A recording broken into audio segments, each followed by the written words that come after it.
And Rob and Robbo. Streaming live across the globe, Angeli Rao, Rob McKnight, and David Robinson. And Rob and Robbo. News, entertainment, it's the Ange, Rob and Robbo. Ange, Rob and Robbo Show. Welcome to the Ange, Rob and Robbo Show. Welcome indeed. If you're playing bingo, if you had Ange, Rob and Robbo for tonight's edition, you have just scored yourself some points because the team's all here and we're very excited. Hello, Ange, and welcome back, Robbo. Thank you very much there, Rob McKnight. We're going for the full card now, $100. Last number called is 22, all the twos. Next number up, 75. Sorry, I've been to a lot of bingo. I wondered where you were going to go just then. I got a little bit worried. I should have said 69, 69, or legs 11. Oh, yeah. 69, you're doing fine. Hey, guess what? Tonight we are going to do a double helping of hot button issues. And look, it's not because a guest cancelled at the last minute. Nothing to do with it. This was planned well in advance because we thought you love us talking, so we'll talk some more. Isn't that right, team? Yes. Yes. The perils of live internet streaming. Anyway, there is a lot coming up, and Jason has a big helping of entertainment as well. But we really do. This is a big day for hot button issues, so we will get right into them. Because last week, New South Wales Nationals MP Michael Johnson named himself as the member of the coalition accused of raping a sex worker. It's an allegation which he strongly denies. Now, dozens of explicit text messages have emerged between himself and that sex worker, some sent during parliamentary question time. Towards the beginning of the exchanges, the texts included him organising for her to come to his parliamentary office. One was sent in response to a topless photo of the sex worker, and he said, not fair. I'm sitting in the chamber with a hard on now. XXX. The time code of that message has been matched with this sitting. Another revealed text message was a video of Johnson masturbating in a bathroom, holding a photo of the woman. New South Wales Deputy Premier John Barilaro has released a statement this morning advising that he called on Michael Johnson to resign from Parliament immediately. Barilaro has appeared on Sky News. This behaviour was not acceptable. The text messages are there for everybody to read. It's a standard that is not acceptable, and on that alone, he should be considering his position as a member of Parliament. You know, last week I acted swiftly, removing him from party room, joint party room, stripping him of his parliamentary secretary role, and of course the party organising an urgent executive meeting. We suspended his membership, and therefore he sits as an independent. Now, after the revelations this morning, I think it's clear that beyond the allegations, just in relation to conduct and a standard we must set, I asked him this morning that he should step aside. He hasn't responded. It's really now on Mr Johnson to do so. Obviously you do this fully aware that this could put the Gladys Berejiklian government in your state in peril because of the numbers on the floor. Look, so be it. So be it. I mean, we were elected to lead and to uphold a standard. If it means we lose the seat of Upper Hunter, and to the citizens of Upper Hunter, I apologise what has occurred, but I'd rather stand here doing the right thing than worrying about a majority in government. Certainly not the view of the Prime Minister. Premier Gladys Berejiklian supported her deputy's calls and had this to say. I agree with the Deputy Premier. So should Michael Johnson resign from Parliament? That is, I support the Deputy Premier's position and I absolutely agree that should occur. I just said I agree with it. I don't know what more you want me to say. Well, I don't know what other word I can use apart from absolutely disgusted. As someone who's been in public life a long time, I know the challenges that are there for women. I've experienced them myself, and this goes to the heart of cultural change that's required not just in government and politics, but in every sphere of society. And it's days like this which really make all of us think, well, all of us need to be agents for change, and certainly I don't want to put up with this behaviour, and nobody should. Robbo, with the allegations of rape aside, which John Barilaro was very clear that his stance wasn't in relation to those, should these messages alone result in his resignation? So if we are, and I want to be clear on this, we are separating the two issues, so we're just talking about the text messages? Yep. Alrighty. Those in glass houses should not throw stones. Yep. I think it's a very slippery slope when we see politicians then having a go at other politicians for doing something that, let's be frank, we've all done. Like, that's really important. We've all sent a couple of lewd text messages. We've all done that. Like, let's just chill out for a moment. This is...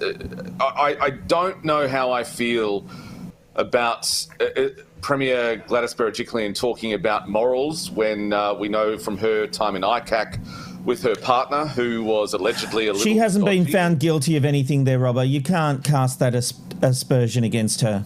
I absolutely can, Rob, because you asked for my opinion, and that's my opinion. My opinion is that she can't stand up and be the moral high ground on issues when that is still floating above her. It's just annoyingly that the news cycle has moved on.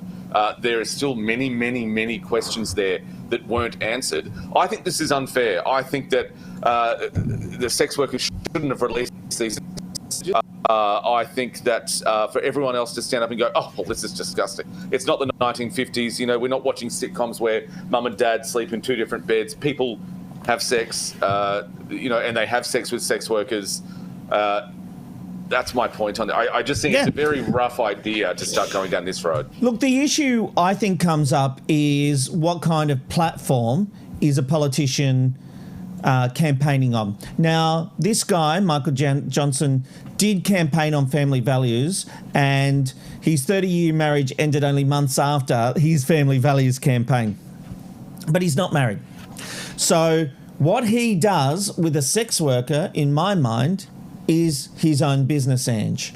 Now, what I would also say is that every politician texts in the gallery. This is not a new thing. They're texting journalists. They're releasing secrets. You know, they're doing this anyway.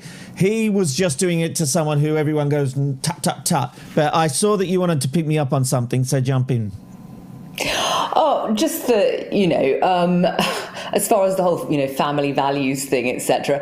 This guy was also part of a parliamentary ethical standards committee like 2 years ago, which reviewed the code of conduct for New South Wales MPs.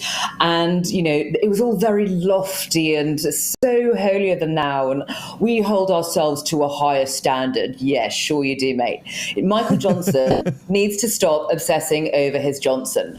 At least on taxpayer-funded time, if that even is his real last name. In the private sector, anybody who solicited sex at their office on company time would immediately be given, the DCM. But this kind of conduct is allowed to go on and on and on in Parliament, basically with impunity. What is it, Robbo? Come on. Oh, no, that wasn't meant to cut you off. That was just meant to let everyone know I was going to talk. Well, the curtain's been lifted. I know, exactly. Behold, the Wizard of Oz is Robbo. I didn't mean it like that. Sorry, Ange. I thought that was kind of a generic kind of... Anyway. No, I thought you wanted to jump in and, savage me. Well, he did, something. but he was being polite about it. Yes, that's right. That is like, okay, Rob knows I want to talk next. I'm not going to interrupt. So anyway, I'll pick up. No, Robert, go. The other thing is that I remember our wonderful friend, long-time listener, never caller, is Tim Warner from Channel 7. He was sending lewd texts from meetings to his peer. He kept his job for a long, long, long time after that. Now, I know you're both going to say that maybe politicians need to be held to a higher standard, but this is a CEO of a television network that has a licence from the Australian government to broadcast television. Look, it's rotten everywhere. Okay, bring me up to speed. Well, he lost his job eventually. Is it illegal? Eventually. Is it illegal to have sex with a sex worker? Absolutely not. Right. No, of course not. Nor should it be. If he's not, That's not the point. Here's the difference. Here is the point of difference. When Barnaby Joyce had an affair and got his staffer pregnant, that to me was absolutely a story. People said, how dare the Daily Telegraph put that on the front page? But hang on, this was a guy who campaigned against same-sex marriage based on the idea of family values. So it is absolutely legitimate to expose what is happening in his private life that contradicts what he's saying publicly. If this guy is going out there and campaigning on family values like he has in the past and campaigning against sex workers, then it is absolutely legitimate to expose this. Having said that, it does not seem like that is what he has been doing. He has a very serious charge that he is going up against at the moment of the allegation of rape, that, you know, there was penetration when she had only agreed to certain things. That is a serious charge, and if he's found guilty of that, 100% all bets are off. I find this icky, Ange, and I find it like it's the hypocrisy. You know, we know in this society porn is one of the biggest things on the internet. It by far and away outrates anything. The whole reason VHS was the dominant feature, it was the dominant tape format in the 80s, was because VHS allowed porn. Everybody bought porn. There's a lesson to be learned here. Stop the hypocrisy and let's get on board with what the guy's doing wrong. If he's doing something illegal, completely different. And besides, wasn't it, I remember in the sort of the 80s and 90s that if you wanted anything good, you had to go to Canberra to get it? All makes sense now. Yeah, absolutely. Nice save. All right, let's move on, because social media could face tough new laws, with current Home Affairs Minister Peter Dutton saying that Twitter should face regulations and responsibilities in the same way that newspapers, TV networks and radio stations already do. Dutton has told The Australian that he is ready to go on the attacking court to sue anyone who defames him on the social media platform, even those hiding behind fake names and accounts. Ange, do you think people deserve the right to be anonymous on social media with the freedom to say whatever they like? I never thought I would hear myself say this, but I am totally with Dutton on this one. You know, I actually only wish that he'd done it sooner, which would maybe have set up a legal precedent by now, because, you know, we might feel like the internet has been with us for a really long time, but it hasn't. You know, it's still, internet law is so weak because it is so new, and it takes someone to stand up and be the first. And I love it that he's put these bullies and cowards behind the keyboard on notice, as well as Twitter itself. With Twitter particularly is this hideous hive of bile where people think they can just spout any old crap they like about anyone else without consequence, which is essentially true, but that's got to change. Yep. Robbo, I post under my name. I'm Rob_McKnight. I have no fake accounts. What I post is what you see under my name. If I'm wrong, I have to cop it. If I do the wrong thing, I have to cop it. I'm sick of people creating fake accounts and hurting the people around me, the people I love hurting me. You know, the simple fact is that there is a cesspit on social media that take advantage of the anonymity, and that's got to change. I wholeheartedly agree, Rob. I don't think it's too dramatic to say that Twitter kills people. It really does. Oh, absolutely. There are countless examples of people who have lost their lives to suicide because of the bile that is projected on Twitter. Look, I've always said that Twitter is the absolute gutter of the internet, and it really comes down to Twitter, you know, pulling its pants up and doing the right thing. Twitter does not do it. Now, Twitter to me is this kind of thing of, oh, well, it's free speech and everyone has a go. Well, it didn't work. If we call it an experiment, it didn't work. Yeah. It should be reined in. You should absolutely have to, as you said before, both Ange and Rob, have your official account made official with a phone number. A phone number. That's all I'm asking for. Assign it with a phone number. Then, you know, it makes it much harder to be a fake account. Yeah. I have this big thing, and I haven't done it for a while, but I will do it because this has got me fired up. I do not respond or interact mostly with faceless profiles, and a few of them follow me and I follow them back. Yeah, same. That will end. I'm really big on this. If you can't put your face up on it, then you don't deserve the right to post. Now, I'm not saying you can't be on Twitter. Be on Twitter, absolutely. If you want to be anonymous, that's fine. But you then lose the right to post, and you absolutely lose the right to be abusive and disgusting on Twitter. You do not have the birthright to get onto a social media site and belittle and attack and harass anyone. You don't have that right. So get over yourself. If you're still a bit hurt by, not being as loved as you thought you should be, get over it. I'm talking to someone right now. Sorry, Robbo, I'll delete that account. No, yes, it certainly wasn't you, my pumpkin. Oh, it wasn't you, my little peach bum. The simple fact is... all... Go on. Sorry, I was just very quickly going to say that... all of the social media platforms are publishers, and they should be treated the same way as any other traditional publisher would. And, the heads of Facebook and Insta and Twitter and what have you, they need to be made financially and legally liable for publishing or allowing the existence of fake and or defamatory articles or posts. It's just enough. And this is the thing. I have reported people on Twitter who have, under the law of Australia, defamed me from a fake account. And Twitter will say, this does not exceed our rules and regulations regarding abuse and the like. It's like they need to be changed. In this country, they are defamatory comments. And how do I sue people when I don't know their name? If they want to make that comment under their own name, good luck to them, and I'll happily sue. I could use a holiday home. That would be fantastic. For sure. Now, I've got to be honest, this issue has got me so riled up. I've actually created a change.org petition. So I'm asking that Twitter only allow accounts verified by an actual phone number, and I'd really appreciate your help with this. Go to change.org/fake Twitter to sign the petition, and please share it amongst your friends. The simple fact is, if you have something to say, you should be able to say it with your real name. Again, go to change.org/fake Twitter right now.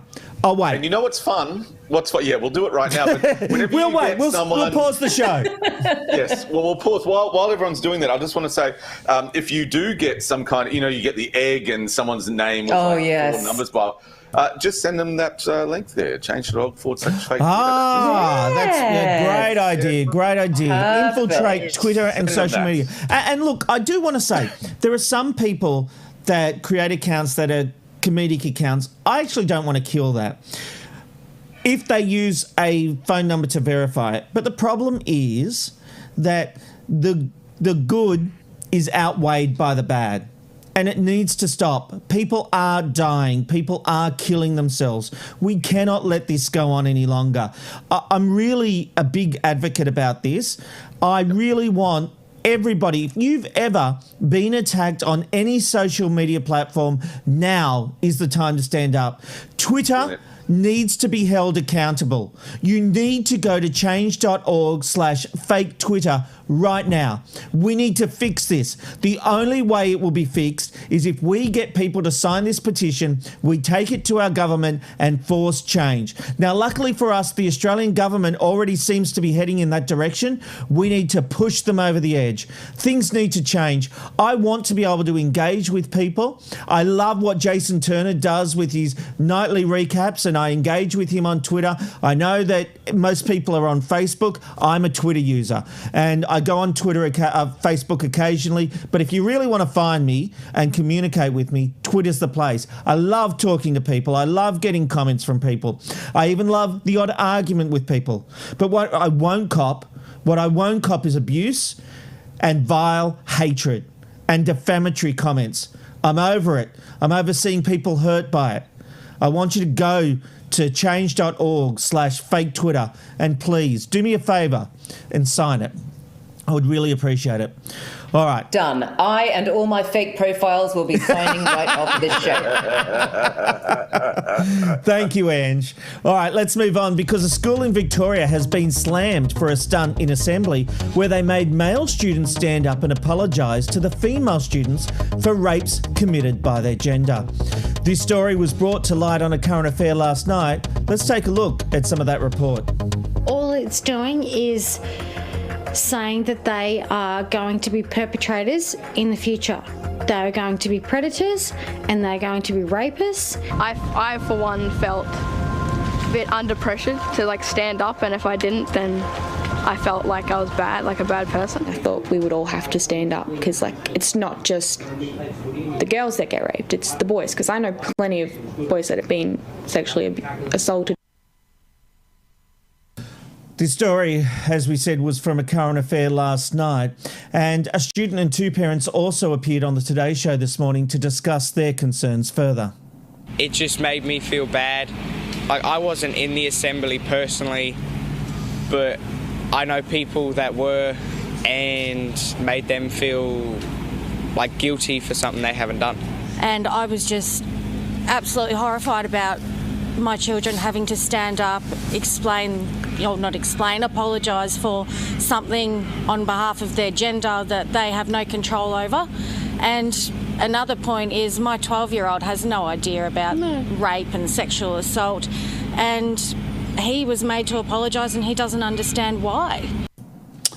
Well, another male student took to Snapchat to air his grievances, saying Brower is the most effed up school you can go to. If this offends anyone, I do not care. I personally will stand by this till I die. Guys go through as much as girls do. Even if it's mainly girls, I do not care. While most parents were outraged, one mother took to Facebook to express that her son understood the exercise was intended to raise awareness and stand in support and solidarity. In a statement released by the Department of Education, Brower College Principal Jane Boyle said, the Assembly included the screening of a video message about being proactive in stopping incidents of sexual assault and harassment. As part of this discussion, boys were asked to stand as a symbolic gesture of apology for the behaviours of their gender that have hurt or offended girls and women. In retrospect, while well-intended, we recognise this part of the Assembly was inappropriate. Ange, how would you feel if your son was made to do this? I don't even think that my English is good enough to put into words how absolutely furious I would be. This is appalling. In the school saying, oh, well, we meant well, but maybe it was a little inappropriate. It's a total farce. This was an assembly. Somebody, A, had to come up with the idea, and at least one person in charge then had to approve it. And, quite apart from shaming boys into something that they didn't do and likely have no comprehension of, which is what that mother was saying, apologising on behalf of an entire gender implies that every single male is a wannabe predator when women have been also guilty of sexual assault. So why don't we just all go around apologising to each other? But then, you look at actual rapists who hardly ever apologise. Yeah. There are some huge judgment failures here. And I wouldn't stand for people with judgment like that teaching my son. Hell no. Someone needs to be sacked. This is far and away an abuse. This is emotional, mental abuse. At the end of the day, women have killed people, killed men. Is someone going to get up and apologise for the deaths caused by women? This is absolutely abhorrent to put the burden of guilt on people who have done nothing wrong.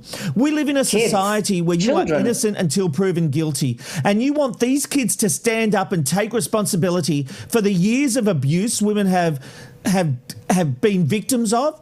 How dare you?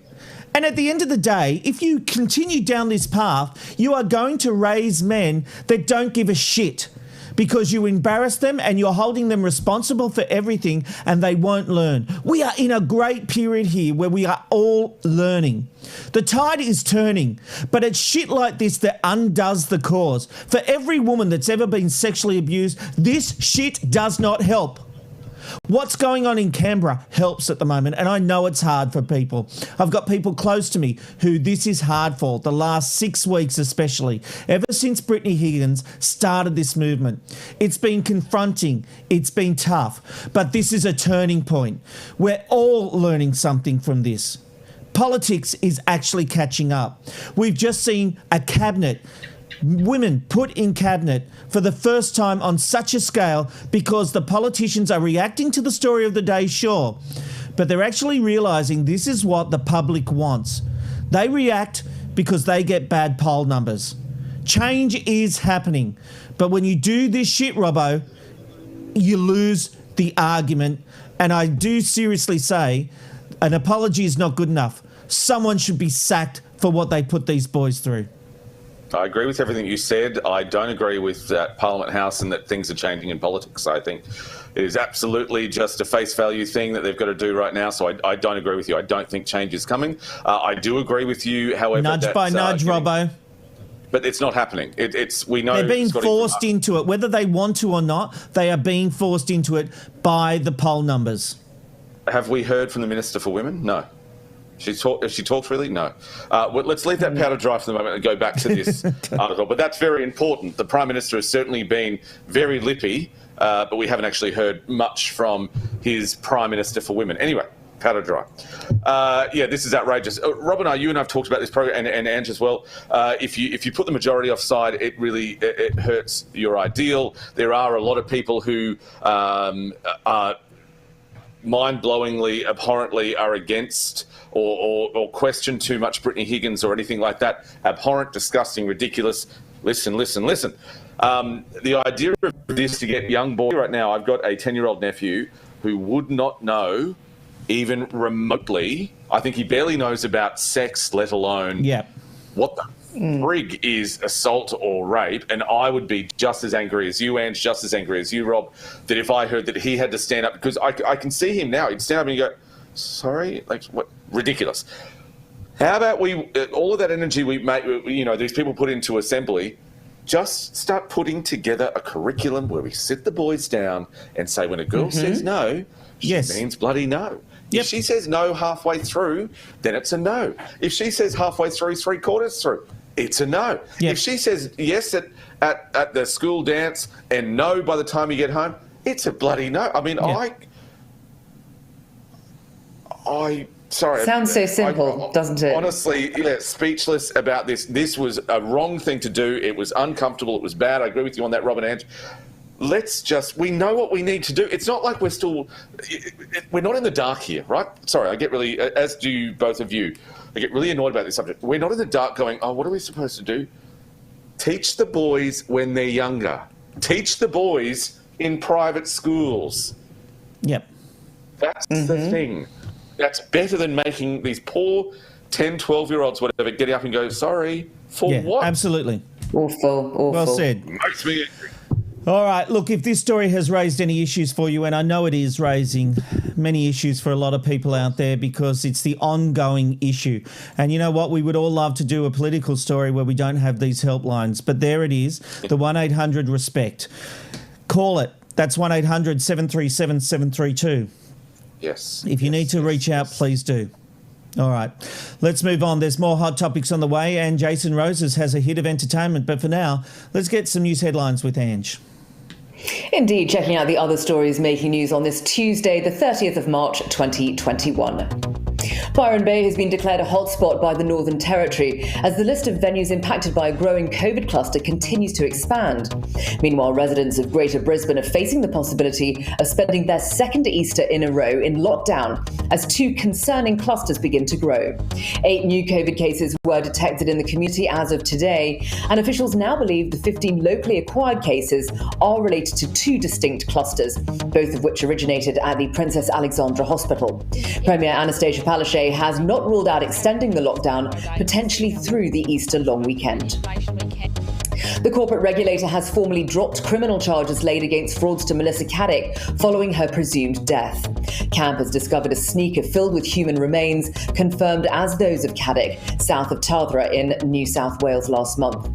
The businesswoman vanished from her Sydney home in November while being investigated for allegedly running a Ponzi scheme, using millions from investors to make lavish personal purchases. The civil case against Caddick is continuing, however, where liquidators may be called to sell her assets with funds she took from her 64 investors. The government's New Look ministry has been sworn in during a virtual ceremony hosted in Canberra. Ministers delivered their oaths over Zoom and held up signed statements to the camera, with only the Prime Minister and the Governor-General attending in person. Women are the focus of the new roles, taking on 5 of the portfolios, with Michaelia Cash as the new AG. That's as Christian Porter returned to work today, having been named as the new Minister for Industry and Science following almost a month off work, the result of a historical assault allegation, which he denies. A $1 million reward is being offered to help solve a cold case double murder of a brother and sister more than 30 years ago. 71-year-old Doris Swan and 69-year-old Ronald Swan were found dead in their southeast Melbourne home in 1989, with the pair appearing to have been assaulted. But despite what's being called an extensive and exhaustive investigation, detectives were unable to establish a clear motive for their murder. There was no sign of forced entry into the home, and nothing appears to have been taken. Despite the lack of answers, police say they are determined to provide closure for the family. And finishing with some sad news, actor Russell Crowe's father has died at the age of 85. John Alexander Crowe passed away on a QantasLink flight from Sydney to Coffs Harbour on the New South Wales North Coast, where he lived and quarantined with his Oscar-winning son last year. A doctor and crew members tried to resuscitate the elder Crowe for around 20 minutes, but he couldn't be saved. Hailing his father as the most gentle of men, Crowe tweeted that people all over the world were tickled by his dad's sparkly eyes and cheeky attitude. Getting a check now of tomorrow's weather: a shower or two for Cairns and 30, a possible shower for Brisbane and 25, Sydney will see a shower or two and 24, mostly sunny for Canberra and 23, cloud clearing for Melbourne and 22, partly cloudy for Hobart with a high of 23, sunny in Adelaide and 28, partly cloudy in Perth and 28, sunny in Alice Springs, hitting 30, and partly cloudy in Darwin, a top temp of 34. Righto then, let's get the latest entertainment headlines with our very own Jason Moses. Hey, Jace. Hello, thanks, Ange. The entertainment report is just around the corner, and here's what's coming up. A star from Bondi Rescue sentenced for supplying drugs. It is a very big story, and you won't believe just how much Sharon Osbourne was paid to lead the talk. A celebrity edition of Big Brother is coming our way, and I'll tell you everything I've heard. And why is Borat celebrating? You just have to wait to see what's happened now. The entertainment report is coming your way in less than 10 minutes. For now, it's over to you, Robbo. Jason Roses, thank you very much. Looking forward to your entertainment report. But for now, let's have a look at what happened on this day, the 30th of March, throughout. Taking you back 2,261 years now. That's right, we're going back to BC, the year 240 BC to be exact. It was on this day that there was the first reported sighting of Halley's Comet, when Chinese astronomers observed what they thought was a new broom-shaped star in the sky. Halley's Comet is the only known short-period comet that is regularly visible to the naked eye from Earth. And it was on this day in 1981 that US President Ronald Reagan was shot and wounded in an assassination attempt, along with 3 others. The motive of the shooter was said to be to impress actress Jodie Foster, and in court he was found not guilty by reason of insanity and instead remained in a psychiatric facility until 2016. And finally, it was on this day in 1987 that one of my favourite artists, Vincent van Gogh's iconic painting Sunflowers, sold for £22.5 million. It was bought by a Japanese insurance tycoon and is now located in the Seiji Toku Memorial Museum of Modern Art in Tokyo. Well Back done. to you, Bobby. Thank you. Thank you very much, Robbo. Sorry. Oh, everyone. I love it when you read out those names. Love it. I mean it with love. Oh my God, pot kettle black, McKnight. Thank you. So true. So true. Almost got away with it. Anyway, we've got some more hot button issues. I keep going to say hot topics, but we've got some more hot button issues because we know you love them. Let's get into them. Because it seems even women within the Liberal Party aren't getting the message about consent. The Liberal Party's Federal Vice President, Tina McQueen, has been forced to apologise for an attempt at humour. According to the Sydney Morning Herald, McQueen said, "I would kill to be sexually harassed at the moment." That's according to 3 senior Liberal women who joined her at a meeting to discuss the New South Wales branch's new code of conduct. McQueen has denied making the exact quote, but the 3 women who spoke to the SMH are adamant she said those words. Despite the varying accounts, McQueen has apologised, saying, "It was an attempt at humour about myself. I regret making that off-the-cuff remark and apologise." But McQueen wasn't just quoted making jokes. She also reportedly said, "Let's talk about women not getting drunk at work," in comments that left other party officials stunned and outraged. But Mrs. McQueen continued, saying, "I don't drink, never have," and then said, "I don't understand excessive drinking in any work environment, let alone Parliament House." And this was at a meeting to discuss the New South Wales branch's new code of conduct. The one thing I would say is I do think people make stupid jokes behind the scenes. So let's break this down. First of all, do you have a problem with the joke?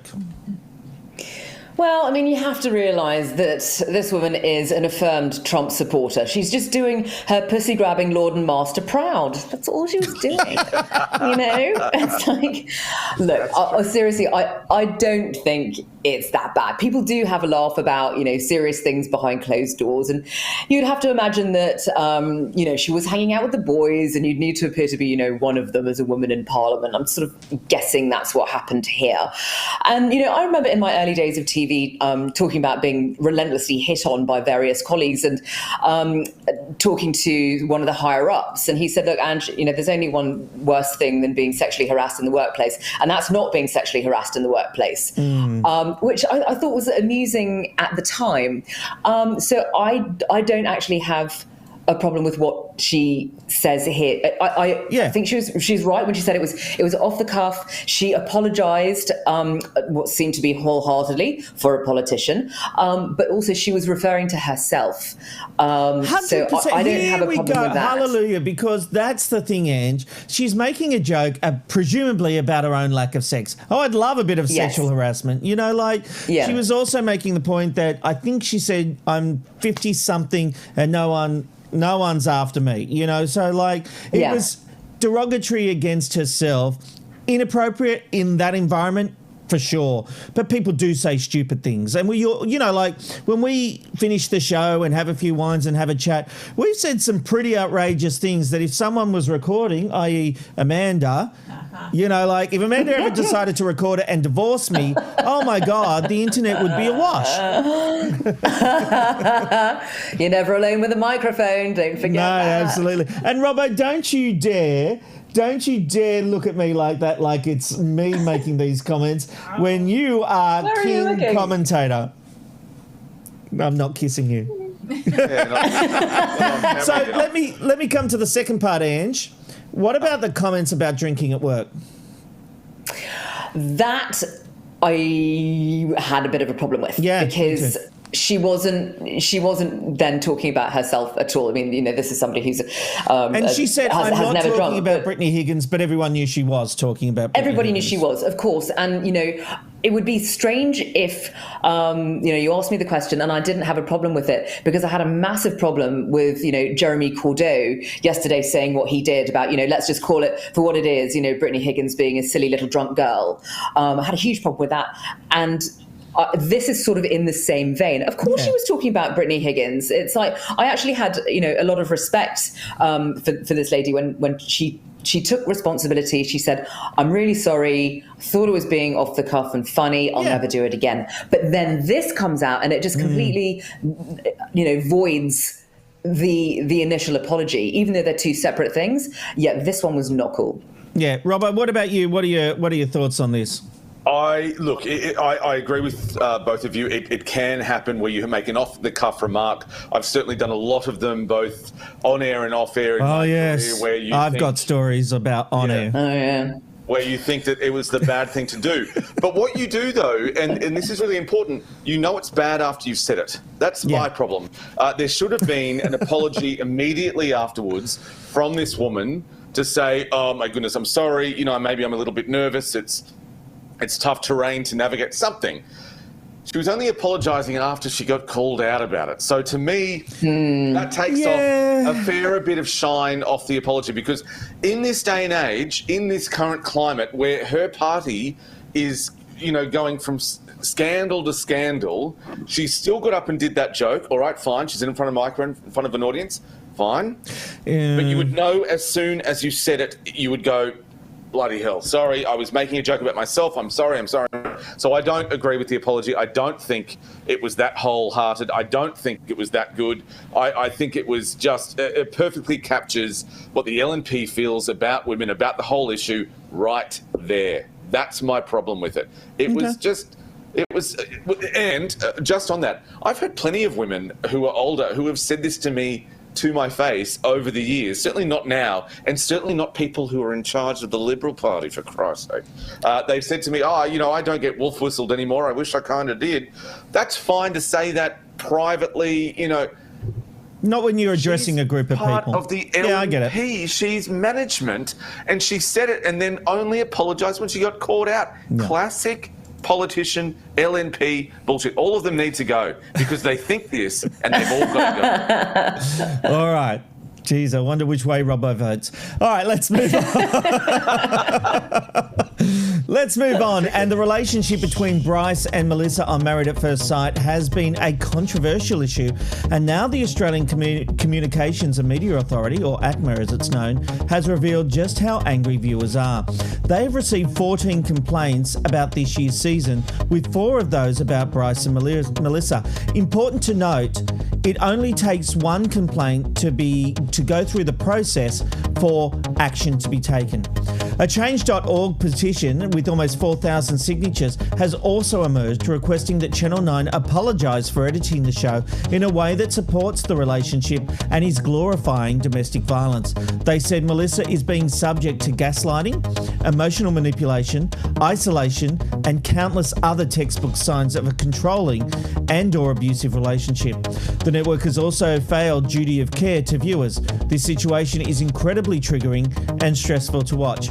You know, Robbo, last week we talked about whether the show has a duty of care to Melissa. This is interesting. Do they have a duty of care to the viewers?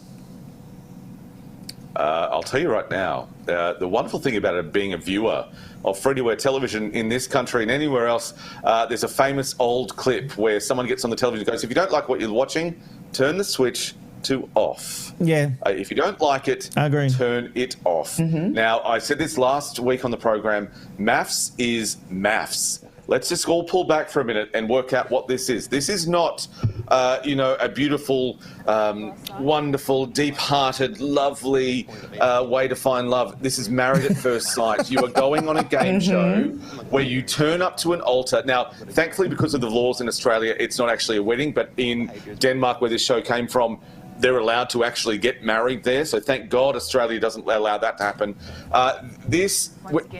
We're talking about Married at First Sight. Yeah, but you know what?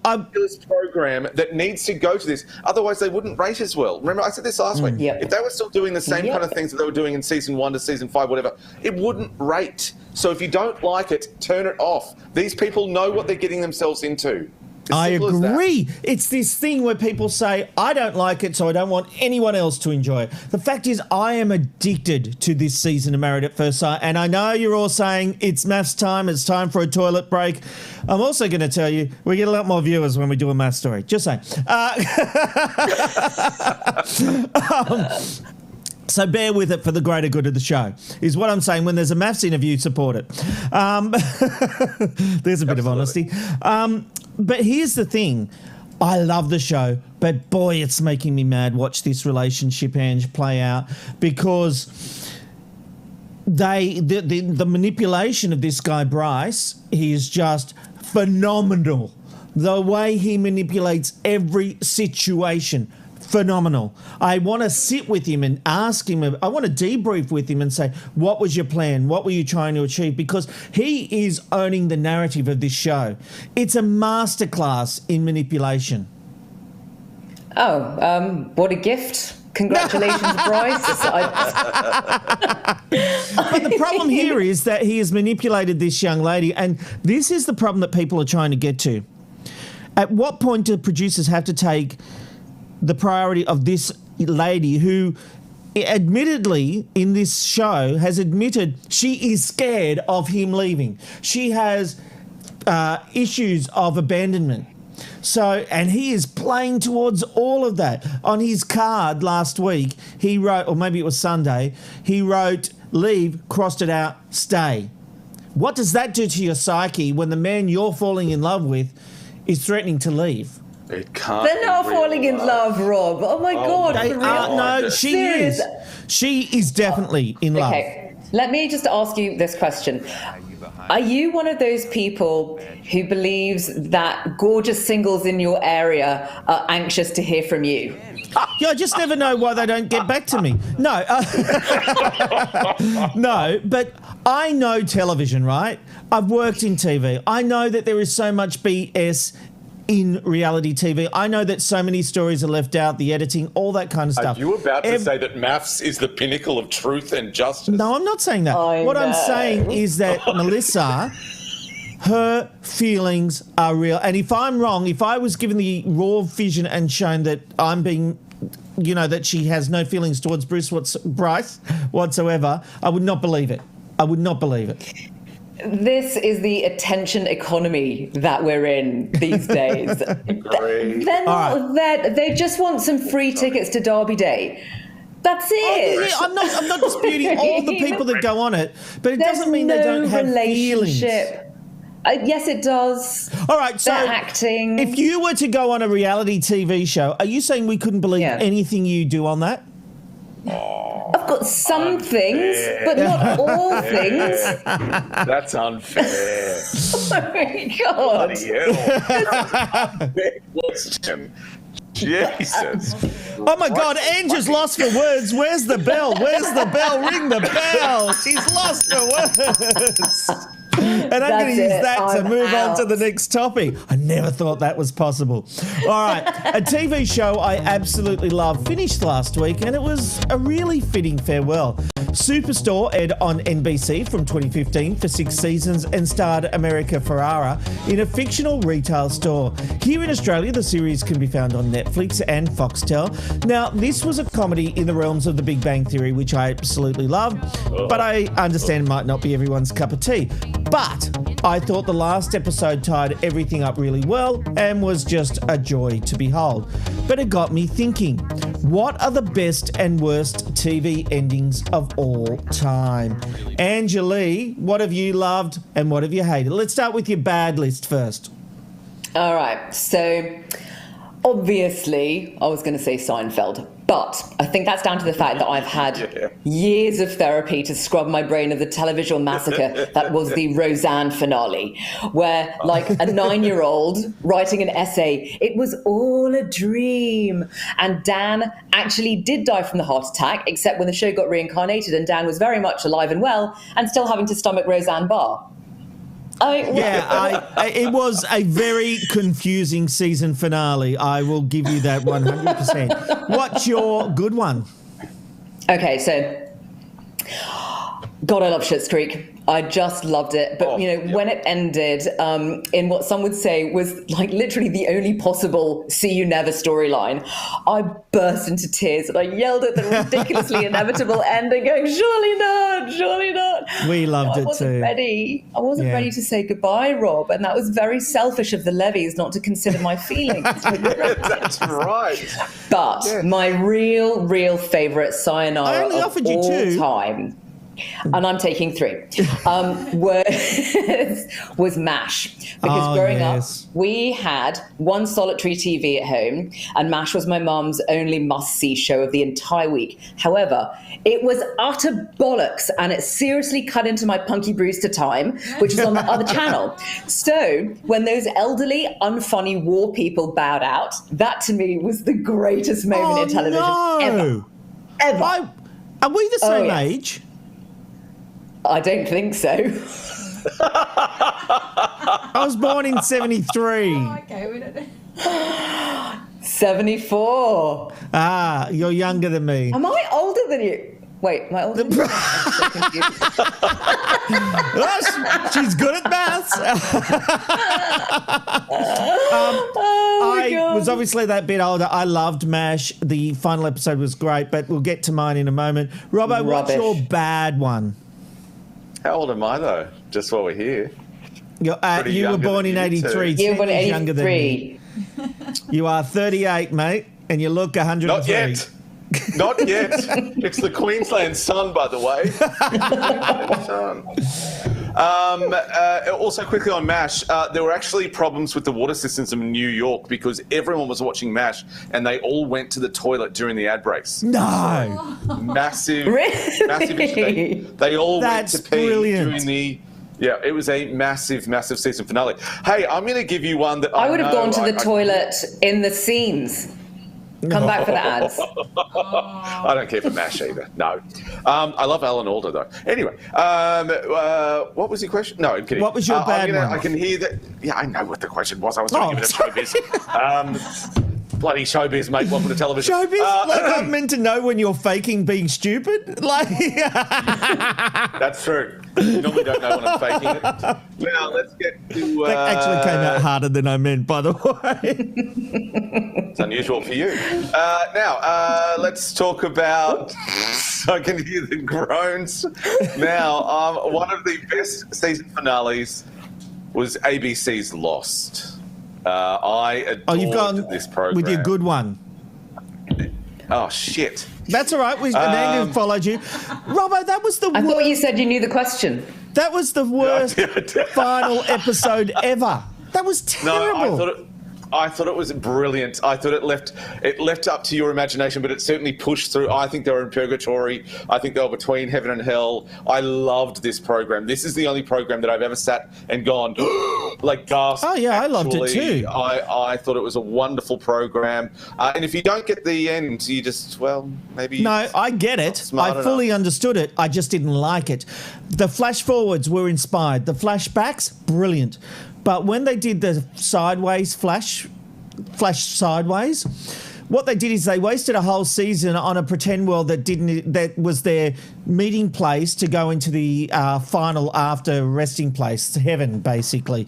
So Lost was not purgatory. Lost actually happened, but this world where they were in the sideways world was basically them meeting up in the afterlife to go to heaven. It was just ridiculous and a waste of time. I did love. Well, thanks for ruining it for me, guys. Appreciate that. Yeah, but also, I guess that was the one that you didn't like, because I haven't got to talk about the one I didn't like or liked. Or didn't sorry, like, so Robbo. Was that your one? No, so I haven't got to mine. Oh, haven't you? So we've got to sit through another 2-minute monologue about what you don't like about a program. This is the program that I didn't don't like. Pick stupid ones. This is the season finale that I didn't like. Have a look at this, because I need to be... Dawson's Creek. I needed to be loved reminded. Dawson's Creek. I did too. Okay, showbiz again. Okay, I had forgotten what I said. Dawson's Creek, look, spoilers alert, okay. It was a great program. It was based on my high school life. I used to dress like Dawson. I had a girlfriend that looked like Joey. I had a friend who also went out with Joey after me. It was this whole thing. Oh, wow. It was massive. Her name was Jodie. Oh, my God. Triggering. We shouldn't have come back to this now. But at the end... Is that Dawson the one that outed you on national TV? I don't know what you're talking about. But at the end, it was this kind of this... I mean, I kind of like it maybe, but he gets a call from Steven Spielberg. I've got a meeting. And Jen died, and it was just a bit weird. Yes. No, fair enough. I'll quickly race through mine because Jason Roses is standing by to give us some great entertainment. My bad one, Ange, Snap. Mine was Roseanne. Hated the finale final episode. So bad. It was terrible. But, unlike you, my good one is Seinfeld. Loved it. What? Everyone canned that finale, but I thought it was brilliant. It's because it was shite. It wasn't. How brilliant was it to come up with a narrative that enabled every character to come back, do a gag, have their moment, and make us remember all the characters we had grown to love over the course of the series? I thought that was absolutely brilliant. And to this day, I will plant my flag in the sand and say everybody who hated the Seinfeld finale were wrong. And I also picked a third, and I've got this under my grate. Unlike you, I loved this for what it was, the best finale of all time, and that was MASH. That final sign there. Anyone who's seen it, the chicken, just remember the chicken in the bus. If that doesn't get your heartstrings, then you nothing will, because it was emotional, it was poignant, it had heart, jokes, it was just everything that MASH was, and absolutely brilliant. But all right, that's ours. Let us know what you think on our Facebook pages. But in the meantime, let's get to that Facebook with our random live shot of the day. It's the random live shot of the day. Feedback even. Where are you going today?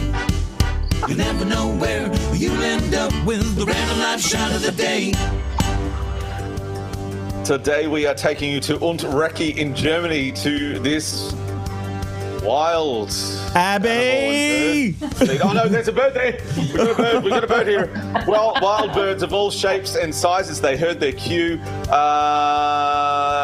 Stop by here throughout the day and overnight. You can see little mice and squirrels getting their feed. The hutch in the back belongs to Itchy the hedgehog, but he can't hear the cues that we want him to bloody come out. Who is currently hibernating elsewhere.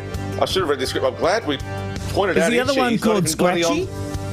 Well, he's not even on set. But I liked your joke there. Yes, the animals. No, he's called Canister. Yeah, oh, we are baking some sourdough tonight. Look, we are the coming, animals Jason. And humans of Recce are invisible, apart from the birds. And for those invisible people, they're in for a mild and overcast day with a top of 19 and the bottom of 7. Let's get some feedback now. Gay Wright says, and this is what we pay our pollies to do. Angry face, angry face, angry face. Referring to the dirty texter out of New South Wales Parliament. Nicole Motley says, great comment, Ange. Maybe she just means overall, Ange. Which it's one? An umbrella comment. Oh, we thanks, don't know, Nicole. but we love it. Yeah, Jason Turner says, good point, Robbo. No one should be organising their social lives during work hours wherever you work.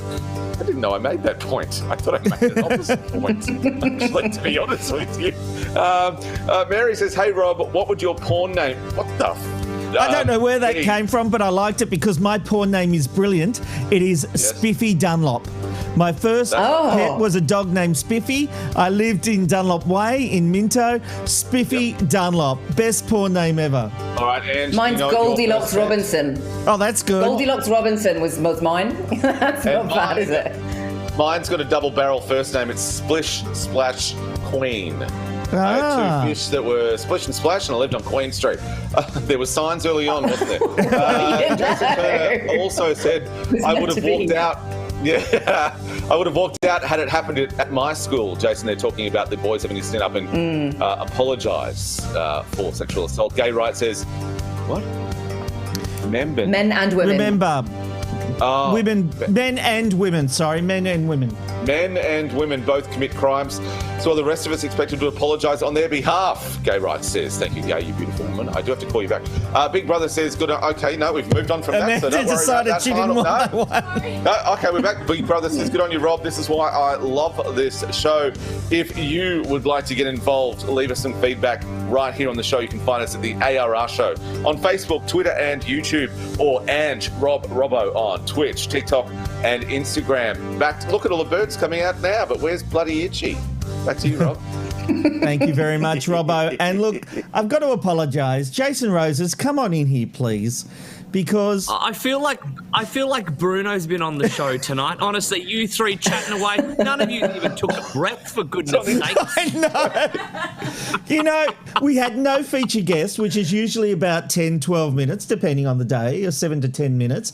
And I thought we'll do some topics, and we have not stopped talking, and we are now at the point where we should be wrapping the show. But I'm going to be like Kanye West. I'm going to let you have your say. I'm going to let you do your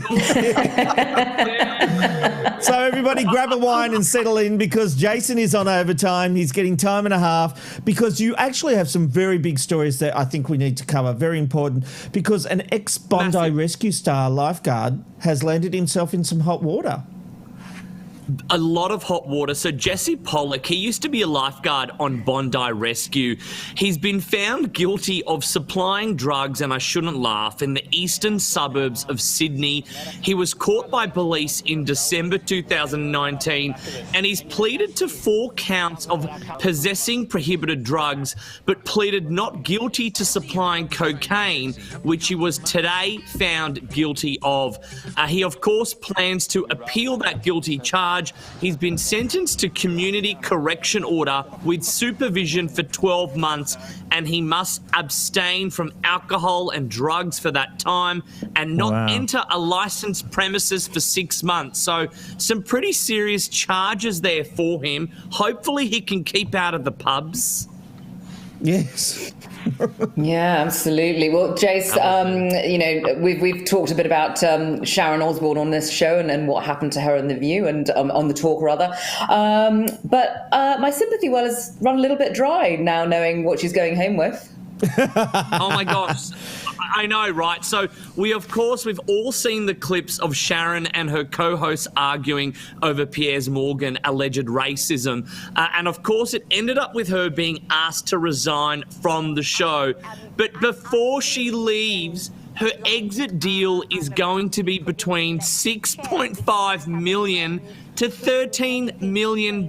So that's basically what she gets to walk away with. That is an astronomical amount of money. And plus, not only does she walk away with all those millions, her departure contract also allows her to speak out against the network. So I'm going to say it is not the last time we're going to hear from Sharon. I mean, she doesn't need the money. They've got so much money anyway, but what's another cheeky 10 million amongst friends anyway? Well, she deserves it. They're breaking her contract. They're forcing her out. She did nothing wrong in that exchange. They're saying it was nothing to do with any allegations made on other accounts. They're saying it's based on that interaction. She did nothing wrong. She deserves the money, honey. I agree. Correct. She did nothing wrong in that instance. Yes. Jason, some exciting news from Big Brother. What can you tell us? Yeah, so, Robbo, the next season, it's not gone to air yet, but Channel 7 has announced what the new lineup will look like, and it's going to be called Big Brother VIP, and it's going to feature celebrities in the house like Angus Ross. Seven's Network's programming director said, with anticipation for the new season building, the time is right to commission Big Brother VIP. The celebrity format is a proven success around the world. It was a hit here and in Australia almost 2 decades ago. We're looking forward to introducing a whole generation of celebrities to Big Brother. Let the games begin. I'm going to say, I hope I'm asked. I mean, the new format looks amazing, but I don't think I can call myself a celebrity. Of course, what we're seeing on the screen is a sneak peek, and some of the housemates have already been revealed. That, of course, is the upcoming season of Big Brother. It's going to be full of twists and turns. It looks a little bit like a haunted house. Like it's got all this sort of, you know, sideshow stuff and doesn't it? Underground tunnels. I mean, it takes me back to my days on Big Brother. I just miss it. I miss the Big Brother house. Well, you never know. You might get another chance. You might get the call. But seriously, tell me if I'm wrong. I'm pretty sure we talked about the fact there would be a celebrity edition or VIP edition. We didn't call it that. Last year on this show, I'm sure Ben talked about that on the show, that there would be a celebrity edition as the 3rd season. So there you go. You hear it here first one way or another. Yeah, I think I heard him talk about it, and he mentioned he spoke with Alex Mavrodikis about the celebrity version. That's an in-joke. Ben loves him. All right. Jason, Kate Winslet has spoken out about some of the past movie scenes. On Big Brother. He was the producer on Big Brother. Big Brother. But Kate Winslet has spoken about some of her past movie scenes. Yeah, she is promoting her new movie, Ammonite, which includes a lesbian sex scene, and she says she's been asked about this scene more than any other sex scene she has done. She's gone on to say that Titanic? it felt very... No, not Titanic. She's talking about this lesbian sex scene. She said it felt very equal, very safe. We weren't objectified in any way. But they also made me realise that I felt a little objectified in the past without knowing it. It brought up a lot of interesting thoughts. Of course, some of her most favourite nude or sex scenes include the Reader as well as the Titanic. I remember the Titanic with the hand coming down the glass and the fogginess. That's not the scene I remember. No, what about the boobs? The boobs just being painted. As a gay man, I don't remember the boobs. I remember the blue diamond. Here it is. Around her neck. Amanda! Just as it gets to the good bit, Amanda pulls out. Oh, no, she's pulling out. That's probably the objectification she's talking about. Probably. Exactly. Yes, I don't know. Look, I loved her in the Titanic anyway, and I love that scene in the Titanic. In the car, do you remember it? Yes. The foggy, yeah. I wanted to be. Now, Jace, Borat, the subsequent movie film I like, is nice. It's not just an Oscar nominee. It has now earned another honour, has it not? Sorry, great Irish accent. Ange, well done. No. Thank you. Thank you, top of the morning. That was a very good accent. Of course, we know Borat's subsequent movie film.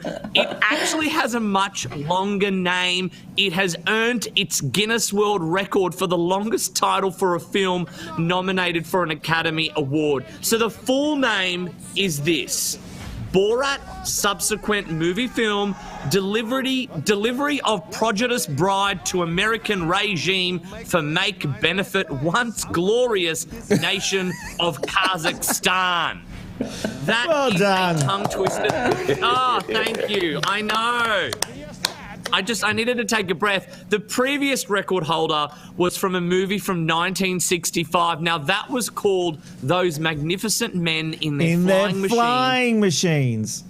Or How I Flew from London to Paris in 25 hours and 11 minutes. Is that the full name of the film? Oh. Yes, that's the full name. See, I do my research. That's what we love about you. Hey, thank you for joining us for another edition of the Ange Robin Robbo Show. If you would like to sign that petition, please go to change.org/fake Twitter. Have you got the super? Oh, yeah, she's got the super. Change.org/fake Twitter. She knows what she's doing. She does. And yes, never question it. Never question it. Seriously, I think this is really important. There are more people watching this than have signed that petition. I'm looking at the petition right now. Please go and sign it. I think this is really important and we can make a difference. Go to change.org/fake Twitter, not fake petition. Don't know what that was about. Fake Twitter, real petition. Got it. Yes. A real petition about fake Twitter. There you go. All right. We'll see you tomorrow for another edition of the Ange Robin Robbo Show. We've only got 2 episodes left before we take our 2-week holiday break. We'll see you tomorrow night. See Ange Robin Robbo, Ange Robin Robbo Show.